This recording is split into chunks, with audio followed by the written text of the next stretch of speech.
We were always searching for a very beautiful, true, meaningful story that could act as a vehicle for exploring Indian culture and presenting it in its purest form.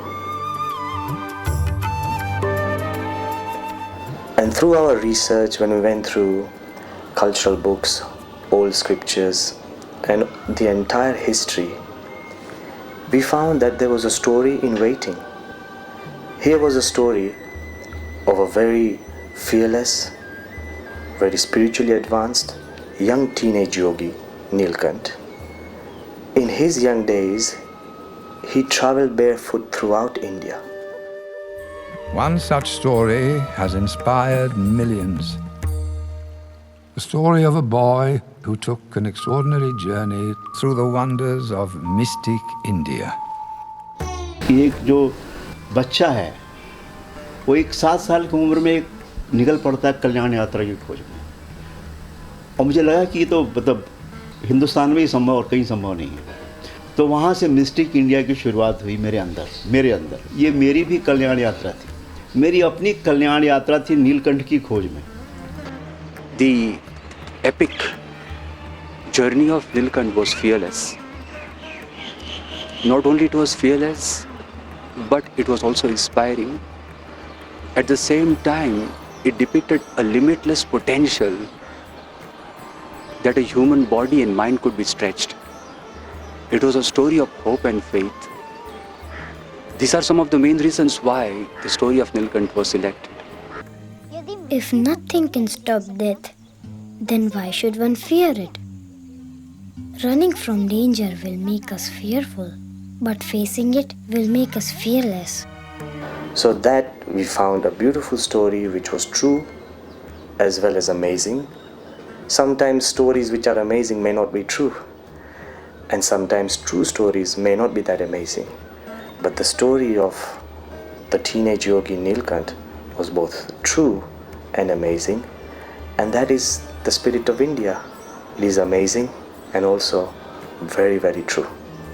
Based on the research, once the basic concept and content of the story was developed by BAPS, we took help from renowned script writers like Kamlesh Pandey to develop the story and write dialogues, and Mose Richards to draft the final script. My journey is like a cloud. Because there is thirst everywhere, I just cannot stop moving. Mistake India film એક નીલકંઠની 200 વર્ષ પહેલાંની યાત્રા તરીકે રજૂ થતી હતી. એટલે 200 વર્ષ પહેલાંનું ભારત કેવું હતું, 200 વર્ષ પહેલાંના ભારતના જે પ્રદેશોમાંથી તેઓ પસાર થયા, તે શહેરો કે તે ગામડાઓ તે કેવા હતા, તે સમયે લોકો કેવા વસ્ત્રો પહેરતા હતા. ગુજરાતમાં પણ પશ્ચિમ ગુજરાતમાં અમુક પ્રકારના વસ્ત્રો અને ઉત્તર ગુજરાતમાં અમુક પ્રકારના વસ્ત્રો. તો જેમ પ્રાંત બદલાય તેમ વસ્ત્રો બદલાય. તો 200 વર્ષ પહેલાંના લોકો કેવા વસ્ત્રો પહેરતા હશે તેના જે કંઈ રેકોર્ડ્સ મળ્યા, જેના દાખલા તરીકે એક ઉદાહરણ રૂપે બતાવું છું.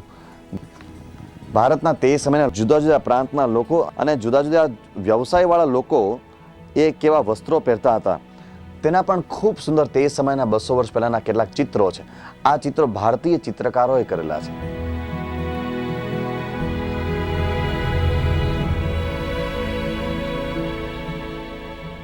The interesting thing that we did do was, with the ladies that we didn't have them all from one region of South India.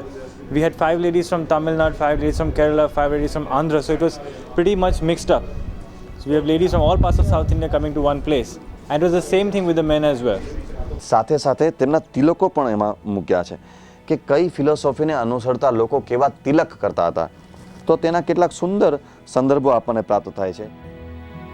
All that research actually came from Aksharsal Swami and the research that he's done all these years. The markings are pretty much the markings that exist in India of the different religions that are followed. So we just picked out the predominant ones that existed 200 years back in terms of the Saivite and the Vaishnavas. And those are the ones that we put on the different people. તે સમયના houses કેવા હતા, તે સમયના ઘર, તે સમયની street કેવી હતી તેનો પણ સ્ટડી કર્યો. તે સમયના નગરો કેવા હતા.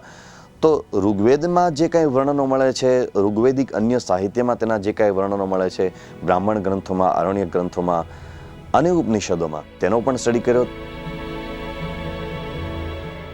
સાથે સાથે 200 વર્ષ પહેલાંના જંગલો કેવા હતા. જેમ કે નીલકંઠ સુંદરવનમાંથી પસાર થતા હતા તો સુંદરવન તે સમયે કેવું હતું, જે સૌથી વધારે ખતરનાક અજગરો અને સૌથી વધારે ખતરનાક એવા જંગલી પ્રાણીઓ જ્યાં રહેતા હતા, વ્હાઇટ ટાઈગર્સ રહેતા હતા, એ સુંદરવન તે સમયે કેવું હતું તેના પણ ખૂબ અદ્ભુત રેકોર્ડ્સ આપણને તે સમયના પ્રાપ્ત થયા. ભારતના જે વિવિધ પ્રાંતોનું આર્કિટેક્ચર હતું તેનું પણ 200 વર્ષ પહેલાનું આર્કિટેક્ચર કેવું હતું. જેમ કે કોઈ રાજસ્થાનનો એક મહેલ હોય તો રાજસ્થાનનો તે સમયનો મહેલ કેવો હોય, પશ્ચિમ ભારતના મહેલો કેવા હતા, દક્ષિણ ભારતના મહેલો કેવા હતા. તો આવા જુદા જુદા ખૂબ સુંદર રેકોર્ડ્સ આપણને પ્રાપ્ત થયા. જેમ કે ટ્રાવેલ્સ ઇન વેસ્ટર્ન ઇન્ડિયા, આ પુસ્તક પણ ભગવાન સ્વામિનારાયણ એટલે કે નીલકંઠનું સમકાલીન પુસ્તક છે, તેની નોંધ થયેલી છે. તો આવા જુદા જુદા તે સમયના મંદિરો, તે સમયના જુદા જુદા એવા મહેલો વગેરે કેવું હતું, તો તે આવા બધા ગ્રંથો ઉપરથી આપણને પ્રાપ્ત થાય છે. ભારતીય સંસ્કૃતિએ વિશ્વને જે પ્રદાન આપ્યું છે તેમાં 10,000 વર્ષનો વિશાળ સમયગાળો છે. તો ભારતીય ભાવનાઓ કેવી ઉદાત્ત હતી જેના ઉપર સમગ્ર વિશ્વ આફરીન હતું. તો એ ઉદાત્ત ભાવનાઓ ઉપનિષદો, વેદો અને આપણા મહાન પુરાણ ગ્રંથોમાંથી આપણે પ્રાપ્ત કરી. લોકોને એ પણ ખબર પડવી જોઈએ કે ભારતની પરંપરામાં તેની ભાવનાઓ કેટલી પ્રબળ હતી. દાખલા તરીકે વસુધૈવ કુટુંબકમ છે અથવા વિશ્વસ્ય ભવતી એક નીડમ છે, જે આખા વિશ્વને યુનિટી માટે પ્રેરણા આપે છે, આખા વિશ્વની હાર્મની એટલે કે સંવાદિતા અને એકતા માટેની પ્રેરણા આપે છે. કેવી રીતે તમે લોકોની સેવા કરો એવી ભાવનાઓ પણ ઉપનિષદોમાં, પુરાણોમાં બધામાં પડેલી છે. આયુર્વેદ વિદ્યા અને આયુર્વેદ એ એક એવું જ્ઞાન છે કે જેના દ્વારા માણસના તન અને મનને સ્વસ્થ રાખવાની અદ્ભુત કળા દર્શાવવામાં આવી છે. ભારતીય પરંપરાગત કેટલીક વિદ્યાઓ છે જેમાં યોગ વિદ્યા છે. તો માત્ર સુસ્વાસ્થ્ય માટે જ નહીં પણ મનની શાંતિ માટે પણ અને સમગ્ર વિશ્વમાં સંવાદિતા માટે પણ ઋષિ મુનિઓએ યોગનું અદ્ભુત જ્ઞાન આપ્યું હતું. પાતંજલ યોગ એ અસાધારણ એક વિદ્યા છે, તો તેનો પણ આમાં સમાવેશ કરવાનું નિર્ધાર્યું. ઋગ્વેદના સમયથી કેવી ભારતની સમૃદ્ધિ હતી જ્ઞાન અને વિજ્ઞાનમાં, તેનો પણ એક સ્ટડી કર્યો. તો ઋગ્વેદિક પીરિયડમાં 10,000 વર્ષ પહેલા કેવી રીતે ભારતીય ઋષિઓ આકાશ દર્શન કરતા હતા, નક્ષત્ર દર્શન કરતા હતા અને કેવી રીતે ગુરુકુળ પદ્ધતિથી લોકોને તેનું શિક્ષણ આપતા હતા, એવા બધા જુદા જુદા વિષયોનો સ્ટડી કર્યો. Essentially, what has sustained the amazing fascinations of India is her spirituality, which is mysterious and mystic. Bharat संसार का भविष्य है. इस संसार को अगर बचना है तो उसे भारत से कुछ लेना पड़ेगा. ये जो मिस्टिक इंडिया है. So we came across this title of mystic, which is spiritual, India. So the strength of any culture or any land is the test of a spirituality, and spirituality is essentially what protects us and helps us across life. That's why this beautiful simple name came across, Mystic India.